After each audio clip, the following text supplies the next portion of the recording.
Well, obviously excited. First day is here. The summer was good, but we had a lot of guys hurt. We're getting close to full go. Daniel Otero still is limited. He'll do a little contact today. Eric Curry is a little bit limited. Had a minor calf strain. Be out a couple weeks. Nothing too serious.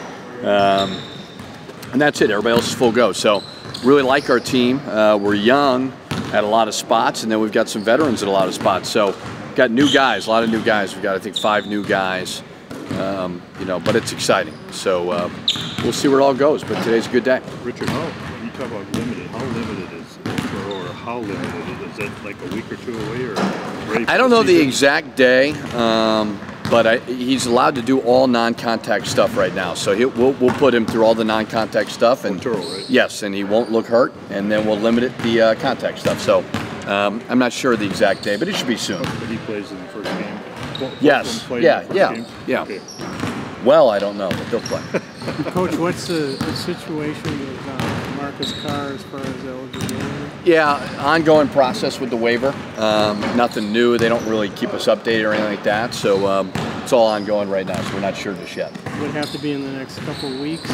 I would hope so. See the timeline? I would hope so, yeah. I don't know the timeline. They don't really tell you. Still definitely a possibility for this year. Sure. With Amir, you said you liked the direction that he's going in. What sort of things you could see out of him? I always thought, and it's always hard to project, but I always thought he'd have a really good freshman year. He did. He was an all-freshman player. I thought that sophomore year would really help, and then going into his junior year, he'd explode. Unfortunately, he got hurt, so he's a little bit behind in that regard, but he looks great. He's got that look in his eye of a guy who wants to have a big year. He's working his butt off. He looks healthy. He's obviously very, very talented. So I think he's primed for a really, really good year. He looks good. About Gabe or Travis, how are those guys? Gabe and who? Travis. Do we have a Travis on our team? No, we don't have a Travis. Jarvis. Jarvis, okay. I'm like, Travis. Sorry, Jarvis. That's all right. Gabe looks really good. The one thing about Gabe that I really like is his approach to the game. He doesn't act like a freshman. Comes in early, same routine every time. Very good defensive player. Physically, sometimes with freshmen you don't physically, but they're ready to go. He is ready to go there. He's not just a shooter. I think people label him that. He's not that. And Jarvis as well has just got really good intangibles. We did this thing where we brought these Marines in, and we called it, they call it the program. And Jarvis was one of 2 guys to ever get the top performer award by those guys as a freshman. So he's got really good leadership qualities. He's got a long way to go from a basketball standpoint, like all freshmen do. But I'm really excited about all 3 of them. Could all you guys swim? No, and that's what was amazing about it, because I said to the guys, I said, a couple guys can't swim, are they going to be okay? And there wasn't much sympathy there. They kind of said, figure it out. So, you hold on to the side of it. But it was a great experience. We've done a lot of these things before, and that was probably the best one we've done. Coach, you talked about Amir. How different is the team with Dupree and Amir, healthy? And then last season, obviously, they had to sit out, but now they're fully cleared. And very different. It's amazing what 1 or 2, or for us, 3 or 4 guys can do. But those guys have played a lot of minutes in the Big Ten, and they've been a part of a very good team. So having those guys out there is extremely important, and they both look good. That spring and summer was good for them. You talked about Dupree's leadership, I think, in some of those Marine drills, and is that shown? Yeah, he was really good. I think a lot of these guys, when it comes to leadership, they want you to ask them to be a leader first, and then they'll do it. And Dupree has been very good across the board. He's been very consistent. Amir is a guy who doesn't want to do it, but it was amazing that the second day we put him in a leadership role and he killed it. And the guys listened to him. So, you can be quiet in the locker room and in the dorm, but we need you to be loud on the court. And when he does that, it makes a great impact. Every team is probably optimistic this time of year, but what specifically are you most optimistic about with this year? Yeah, it would be bad if you weren't optimistic today. I like our guys. I think that they're really good kids first and foremost. They're fun to be around on a daily basis. They care about, our freshman class cares about the name on the front of the jersey. We've got guys in this locker room who have won a lot of games. We've got guys who have got a bad taste in their mouth from last year with all those injuries. You know, so I think they're hungry. I think they're excited.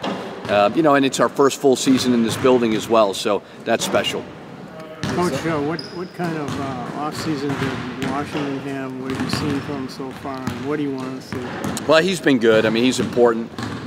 You know, to show growth on the court has been important, and he's done that. You know, he's just a freshman last year. As hard as all those injuries were, he got valuable court experience. So he's been good. You know, it's a matter of, with him, it's the fundamentals of the game. You know, and high school is different than college. But I think he's progressing nicely, and he's been really good over the summer, and it's very important that over the next month he continues to get better. Has Brock worked himself into shape, and how is he shown as a passer? Yeah, not really. I mean, I think that he'll get there. I mean, he's gotten a lot better, but you know, he didn't get here until a couple weeks ago. You know, he did so much academics and stuff in Milwaukee, so it'll take time. But the thing about Brock is he's played for a long time. Really, really good passer, really good shot maker. It's just a matter of getting that conditioning up. So that'll be there in time. Do you see this year as a big year for you to prove like I am a really good coach, I need to turn the corner this year? Well, I like to think I'm a really good coach, so I don't, you know, I do my best to be good. I love where we stand, you know, as a program. 2 years ago we had a terrific regular season, one of the best they've ever had.